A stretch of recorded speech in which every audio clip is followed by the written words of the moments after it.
Aujourd'hui, eh bien, sur une des grandes places de Lille, nous sommes en compagnie de Delphine. Delphine et puis Sylvie. Sylvie. Est-ce que vous êtes effectivement des gilets jaunes de la première heure? Oui, tout à fait. D'accord. Ok. Dans cette, on va dire, dans cette nouvelle période de l'année, si aujourd'hui vous auriez 3 vœux à demander à Monsieur Macron, lesquels seraient-ils? Le premier, c'est le RIC. Le RIC, en toute matière. Pourquoi pensez-vous que le REC changerait quelque chose?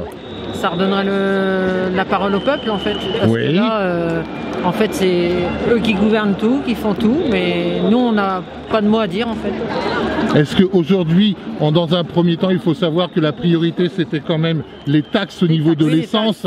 Ça, c'était la base. Oui. Aujourd'hui, pensez-vous que ce mouvement ira encore plus loin jusqu'à le temps que la direction, notre présidence, puisse vraiment bouger et changer quelque chose? Ah, de toute façon, on ne lâchera rien du tout.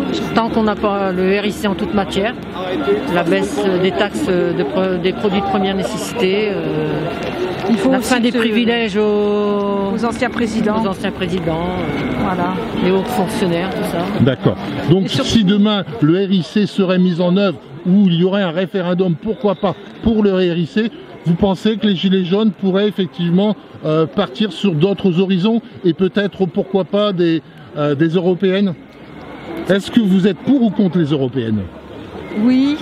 Oui, moi j'aimerais bien qu'il y ait une liste de gilets jaunes qui se présentent aux européennes. Pourquoi? Ça nous défendrait à la base. Oui. Parce que y a beaucoup de gens, ils nous disent oui, on vous soutient, mais là au moins on sait qu'il y aura des représentants, nos représentants. Et pour vous c'est très important?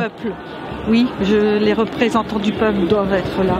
Parce que c'est nous les petites gens, comme on nous appelle, les gens très simples qui gagnons le SMIC, on est les oubliés de la République. Je peux vous demander votre emploi? Quel est votre emploi? Moi je travaille à mi-temps. D'accord. Je travaille à mi-temps, je travaille dans une école, je soigne les enfants et donc je viens ici, je suis pacifiste. Je me bats pour le quotidien, pour toutes ces femmes, moi en l'occurrence, de toutes ces femmes seules qui vivent avec des enfants à charge et qui forcément n'arrivent pas à finir leur mois. Donc il faudrait que le gouvernement pense à beaucoup de choses, mais aussi à ces femmes qui se battent et on se bat justement depuis le début. On est là depuis 9 samedis, donc voilà, pour dire qu'on ne nous oublie pas. D'accord. De votre côté, je peux vous demander quel emploi vous avez? Je suis femme au foyer. Oui. Et donc effectivement, c'est pas évident tous les jours? Non, c'est pas évident, non. Bon, moi, ça va. Personnellement, j'ai mon compagnon qui travaille bien, qui gagne bien sa vie. Donc moi, je viens plus pour soutenir les gens qui sont vraiment dans le besoin. D'accord. Il y en a beaucoup. Et l'injustice aussi. La justice sociale. Voilà. Les injustices sociales. L'injustice et des forces de l'ordre aussi. La violence des forces de l'ordre qu'on n'en parle pas beaucoup. Ouais. Il y a beaucoup de blessés gilets jaunes qu'on ne voit jamais. Il y a des débordements des deux côtés, de toute façon, il faut être réaliste, hein. Il y a des débordements. Oui, mais on voit que d'un côté. Oui, on voit que mais on voit toujours les jeunes. Voilà. Mais il faut dire qu'il y a des débordements des deux côtés, c'est un fait. Mais voilà. On parle toujours du même côté, mais il faut aussi parler des débordements de la police, des CRS. Merci beaucoup, bonne manifestation. Merci. À bientôt. À bientôt, monsieur, merci.